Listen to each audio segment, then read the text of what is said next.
So hello everyone, मेरा नाम है कृष्णा और आप सभी का स्वागत है मेरे यूट्यूब चैनल में जिसका नाम है कृष्ण एसएससी।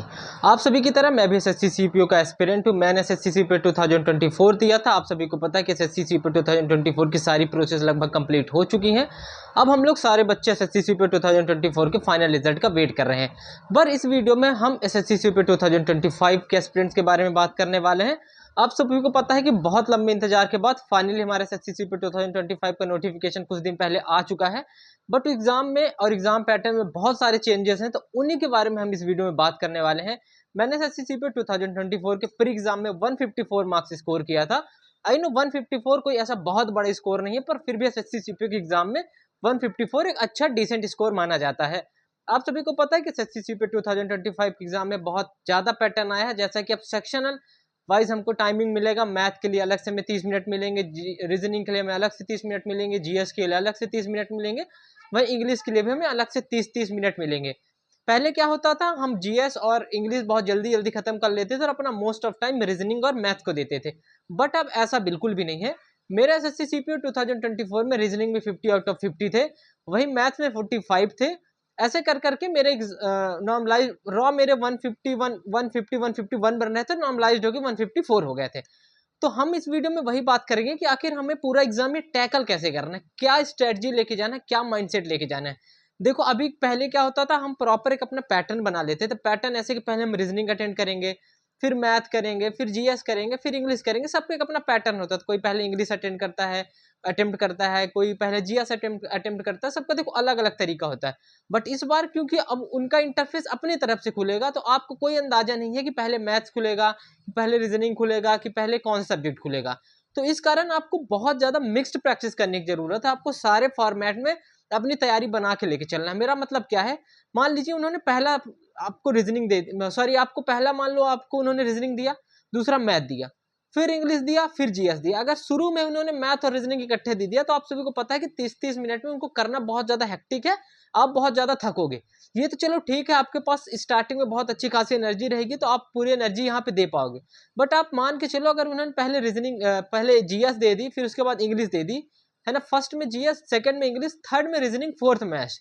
तो फोर्थ मैथ जाते जाते आप बहुत ज्यादा फ्रस्ट्रेट और बहुत ज्यादा थक चुका होगा आपका दिमाग। तो कैसे, तो आप लोगों को ना सारे ये पैटर्न एक एक करके आपको ऐसे प्रैक्टिस करके जानी है। पहले मैथ भी अटेम्प्ट करना है। मतलब आपको इतना ज्यादा कंपैटिबल हो जाना है कि आपको कोई भी सेक्शन खोल के दे, आपको उससे फर्क न पड़े। आई होप आपको मेरी ये बात समझ में आ रही होगी। देखो रीजनिंग, देखो इंग्लिश और जीएस में तो देखो कोई भी दिक्कत नहीं होने वाली किसी को। 30 मिनट में सब थक के आराम से बैठ ही जाएंगे कि इतना ज्यादा हमें टाइम मिल रहा है। बट आप लोगों को जीएस और रीजनिंग और मैथ में बहुत ज्यादा वर्क करने की जरूरत है। देखो रीजनिंग अगर आपकी थोड़ा बहुत अच्छी और टीसीएस पैटर्न की ही रीजनिंग पूछी जाती है, तो 30 मिनट में फिर भी वो की जा सकती है। पर हर किसी की बस की बात नहीं है कर पाना। पर मोस्ट ऑफ द स्टूडेंट्स के लिए कर पाना ईजी है। 30 मिनट में 50 रीजनिंग के क्वेश्चन, जैसा लेवल अभी तक रीजनिंग का आता रहा है, अगर लेवल में बहुत ज्यादा चेंजेस नहीं आते हैं। पर बहुत ज्यादा बच्चों को दिक्कत आने वाली है मैथ्स में। देखो, जो आपका स्कोर डिसाइडर होने वाला है, जो आपका रैंक ऊपर ले के जाने वाला है, वो इस बार होने वाला है मैथ्स। देखो जीएस तो हमेशा से ही डिसाइडर रहा, पर जीएस में आप बहुत ज्यादा हाथ पैर मार नहीं सकते हो, है ना। और मैथ्स ऐसा है देखो भाई, जहां आप प्रॉपर हाथ पैर मार के और लीड मार सकते हो। देखो, जो पहले एवरेज बच्चा होता था, वो 30 से 35 के बीच अगर मैथ में स्कोर करता था, अब भी वो 30 से 35 के बीच में कहीं ना कहीं स्कोर कर लेगा, भले 30 मिनट मिलने के बाद भी। ठीक है। बट जो बच्चा 45-50 स्कोर करता था, है ना, 40+ बच्चा जिसका स्कोर रहता था, उसको थोड़ा दिक्कत होने वाली है। अगर आप यहाँ भी, अब जैसे आप पहले लीड लिया करते थे 45 नंबर 50 नंबर मैथ में, अगर आप अभी भी ले पाते हो इस 30 मिनट का आपको जो सेक्शन मिलने वाला है मैथ में, तो आप बहुत ज्यादा इन बच्चों से ऊपर हो जाओगे। तो आप लोगों को बहुत सटीक स्ट्रेटजी लेके चलनी पड़ेगी। आप लोगों को प्रॉपर ये बातें समझनी पड़ेंगी कि क्या आपके लिए बेस्ट है, क्या आपके लिए बेस्ट नहीं है, कौन से सब्जेक्ट पे आप ज्यादा अप्रोच दे सकते हो। मैथ और रीजनिंग में आपको भाई जी तोड़ के मेहनत करनी पड़ेगी। अगर आप मैथ और रीजनिंग में जी तोड़ के मेहनत नहीं करोगे, तो आपको बहुत ज्यादा दिक्कत होने वाली है। क्योंकि इंग्लिश और जीएस में बहुत ज्यादा टाइम है, तो आप बहुत सोच सोच के चीजें बहुत आराम से कर सकते हो और अच्छे से स्कोर कर सकते हो। जीएस में जनरली पहले क्या होता था कि हम भागते रहते थे, क्योंकि हमें मैथ और रीजनिंग के लिए टाइम बचाना होता था। बट अब ऐसा नहीं है। अगर आप अब जीएस अच्छे से पढ़ के करोगे, सोच समझ के करोगे, तो हाई चांसेस है कि आप पहले से 5-7 नंबर ज्यादा स्कोर कर सकते हो। पर मैथ्स में आपका स्कोर कम होगा अगर आप उस तरह से प्रैक्टिस करके नहीं जाओगे। तो मेरी रिक्वेस्ट वही है भाई, कि अच्छे तरीके से प्रैक्टिस करो सारी चीजों का।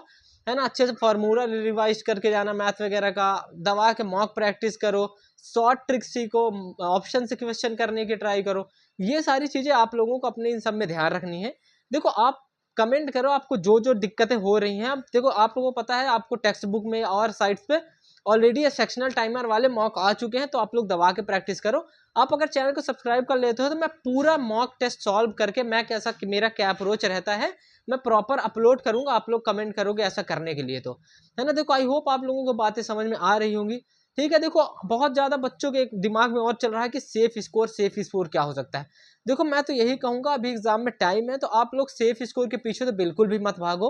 आप जितना मैक्स टू मैक्स कर पाओ, जितना मैक्स टू मैक्स आप लोग स्कोर कर पाओ उतना स्कोर करने की कोशिश करो। क्योंकि देखो अभी क्या 3000 ऑलरेडी वैकेंसी आ चुकी हैं, वैकेंसी इंक्रीज होने के भी अभी बहुत ज़्यादा हाई चांसेस हैं।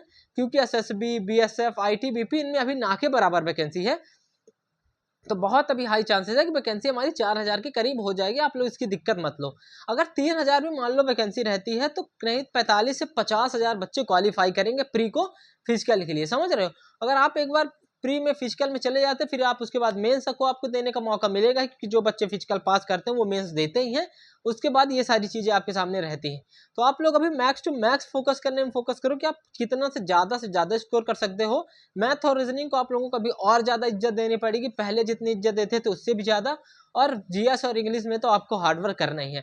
देखो मैं वही कहूँगा कि अगर आप लोगों को अपने आप को सेफ लेके चलना है, अगर आप लोगों को ये सारी चीज़ें लेके चलनी है कि भाई हमारा प्रॉपर फाइनल सिलेक्शन कैसा हो जाए, तो सेफ स्कोर इन सब को वीडियो प्रॉपर लेके आएंगे। पहले फॉर्म डालने देने जो आप कि कितने इस बार फॉर्म डालना, क्योंकि पैटर्न चेंज हो रहा हो तो बहुत सारे पुराने बच्चे भी थोड़ा हटेंगे कि अरे चलो छोड़ो, मतलब जो सेलेक्टेड हैं और जिनका थोड़ा सीजीएल वगैरह टारगेट है, क्योंकि पैटर्न चेंज हो रहा हो तो बच्चे हटने की कोशिश करेंगे। पहले जनरली क्या होता था, सीजीएल टाइप का ही पैटर्न रहता था, इसमें हालांकि नंबर ऑफ क्वेश्चन ज़्यादा रहते थे पर चीज़ वही रहती थी, तो बच्चे ज़्यादा इंटरेस्टेड रहते थे। पर अब क्योंकि सेक्शनल टाइमर आ चुका है तो बच्चों का भीड़ मेरे ख्याल से थोड़ा कम होना चाहिए। तो फॉर्म के हिसाब से हमारी कट ऑफ डिसाइड होगी और लेवल ऑफ एग्जाम क्या होता है। तो पेपर वगैरह ये सब होने के बाद प्रॉपर हम ये सारी वीडियो लेके आएंगे। आप लोग चैनल पर जुड़ जाइए, चैनल को सब्सक्राइब कर लीजिए, और जो भी आप लोगों के डाउट बन रहे हैं आप लोग आराम से कमेंट करिए, उसके एक एक डाउट किया जाएगा। मैंने 2024 की एक एक प्रोसेस कंप्लीट करके आई है।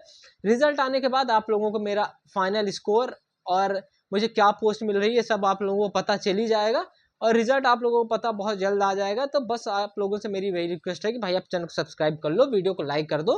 एक एक करके आप लोगों को सारी चीज़ें इस वीडियो में, इस चैनल पे आपको मिलेंगी। देखो क्या होता है, जब कोई बंदा ना पूरी प्रोसेस से निकला होता है वो आप लोगों को अलग तरीके से चीज़ें बता सकता है कि क्या कैसे होती है ना। मेडिकल से रिलेटेड बात, अभी फिजिकल होगा, प्री से रिलेटेड बात, एक एक बात है। और मैं खुद आप लोगों के साथ सारे मॉक टेस्ट वगैरह देने वाला हूँ, तो उससे आप लोगों को भी बहुत ज़्यादा हेल्प रहेगी। देखो ये वीडियो मैंने ऐसे स्पॉन्टेनियसली बना दिया है, तो ज़्यादा ऐसे मेरे पास सिस्टमेटिकली ज़्यादा चीज़ें बोलने के लिए थी नहीं। मैं और चीज़ें अच्छे से एनालिसिस करके और चीज़ें थोड़ा माहौल अभी और करीब आए एग्जाम वगैरह का, सारी चीज़ें आप लोगों को इस चैनल पे मिलेंगी। तो मेरी रिक्वेस्ट यही है कि आप चैनल को सब्सक्राइब कर लें, वीडियो को लाइक कर दें। मैं आप सभी से मिलता हूँ नेक्स्ट वीडियो में, तब तक के लिए बाय बाय।